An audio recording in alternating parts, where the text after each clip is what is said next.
조갑제 TV 시청자 여러분 안녕하십니까. 2020년 11월 25일 저녁 6시입니다. 제가 누차 강조하지만은 권력이 선동과 결합이 되면은 전체주의가 됩니다. 권력 그 자체만으로도 독재로 갈 가능성이 많은데 거기에 거짓 선동이 합세가 되면은 민주주의가 붕괴할 뿐만 아니라 국민들의 정신 상태가 망가져 버립니다.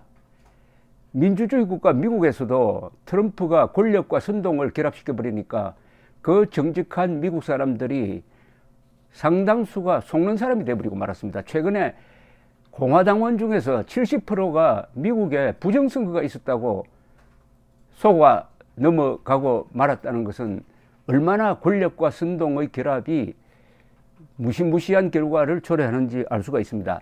지난 몇 년 동안 문재인 정권이 선동과 권력을 결합시켰습니다.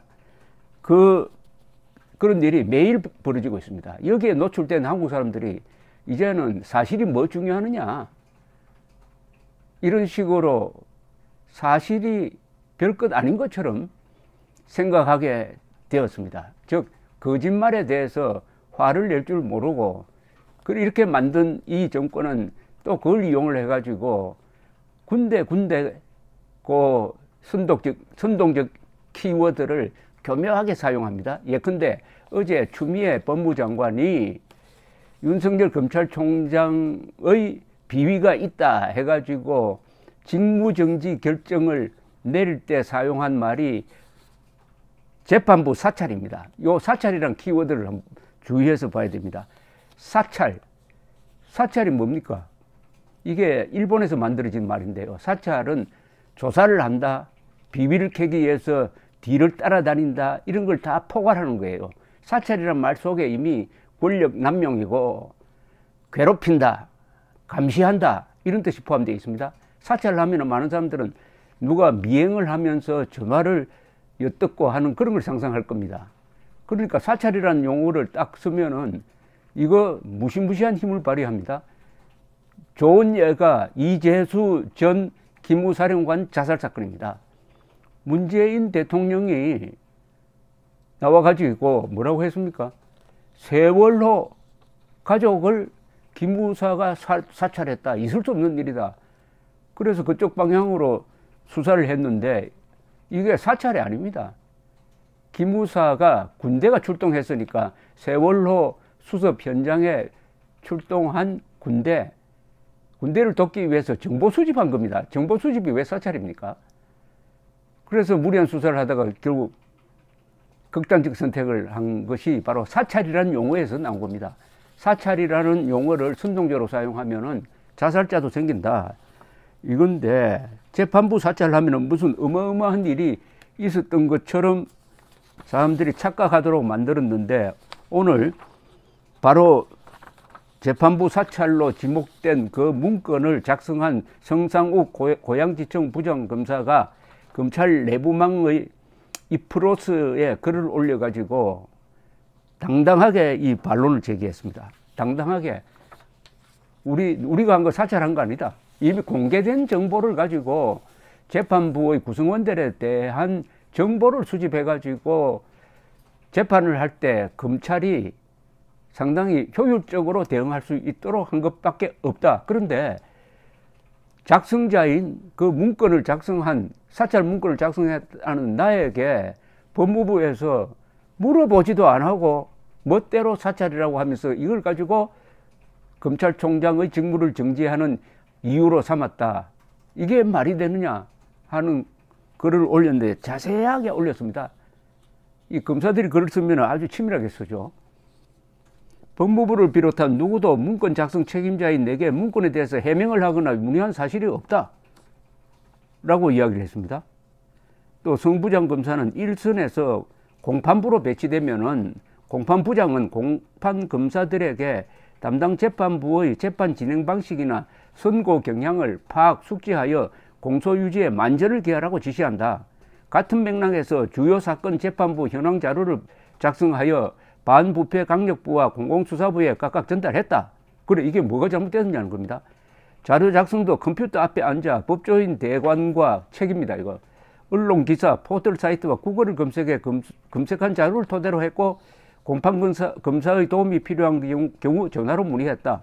마치 미행이나 뒷조사로 해당 자료를 만든 것처럼 오해되고 있으나 전혀 사실이 아니라고 이야기를 했습니다. 이분이 대검 수사정보 2 담당관으로 근무할 때 이 문건을 만들었다 이겁니다. 승부장 검사는 자료에 담긴 내용에도 오해가 있다고 반발했습니다. 그는 문건에 적힌 무리야기 법관은 조국 전 장관 사건 재판을 담당하는 김모 판사가 아니라 사법행정권 남용 사건 중 한 사건을 담당하는 재판부 구성원 중 A 판사가 전임 대법원장 시절에 작성된 무리야기 법관 리스트에 포함되어 있다는 것을 적었을 뿐이다. 사법행정권 남용 사건 재판에서 재판 담당하는 사람이 무리야기 법관 리스트에 올라 있으니까 그 사람이 재판 담당하는 것은 좀 불공평하지 않느냐라고 적었을 뿐이다. 이런 이야기입니다. 그리고 승부장 검사는 이런 보고서 작성이 수사정보정책관실의 직무 범위에 해당한다는 점을 또 분명히 했습니다. 수사정보는 범죄수사와 공소유지 등 검찰 업무와 관련해 수집되는 정보다. 공소유지를 위해 수집되는 정보도 수사정보의 일환이다. 이게 뭐가 잘못됐느냐 이런 이야기입니다. 저에게 한 번이라도 물어봤다면 충분히 설명 가능한 사안이었음에도 검찰총장에 대한 징계 청구라는 중요한 처분을 하는 과정에서 어떤 확인도 없었다는 점은 이해하기가 어렵다. 이게 핵심이네요. 아니 사찰이라고 발표를 하고 이걸 가지고 검찰총장의 직무를 정지시키는 어마어마한 일을 벌리는데 정작 이 문건을 작성한 자신에게는 물어보지도 않았다는 겁니다. 물어보지도 않았다는 겁니다. 그러니까 이 정권이 사실 확인에 대해서 얼마나 소홀하냐를 잘 보여준 겁니다. 그러니까 사실은 중요하지 않다는 겁니다. 사실은 중요하지 않고 그냥 사찰이라는 레터르만 탁 갖다 붙여버리면은 윤 총장도 잡을 수 있다. 사찰이란 말을 이용하는 거죠. 이거는 법률가가 이런 짓 하면 안 되죠. 저 어디 선동부에 가서 일하면 딱 좋겠네요. 선동부. 지금 이 지구상에서 이렇게 거짓말을 집중적으로 해대는 곳은 추미애 법무장관과 법무부 그리고 트럼프입니다. 트럼프의 이 변호사들, 트럼프 선거 캠프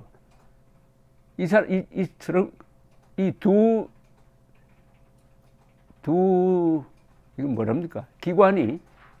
기관이라기보다는 뭐 세력이라고 해야 되는 거 아닌가 모르겠는데, 해서 쏟아내는 정보는 일단 거짓말을 보면 됩니다.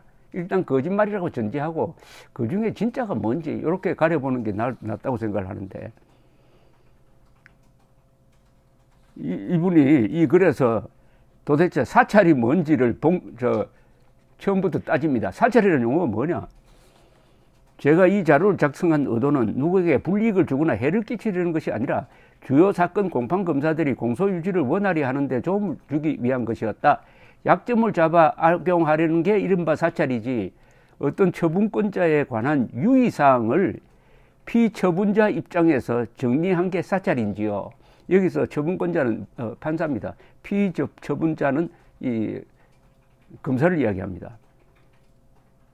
경찰관이 동료에게 A 검사는 성범죄 영장을 까다롭게 본다고 알려주면, 그리고 대학생 선배가 후배에게 B 교수의 출제 경향을 알려주면 이게 사찰입니까? 라고 들이댔습니다.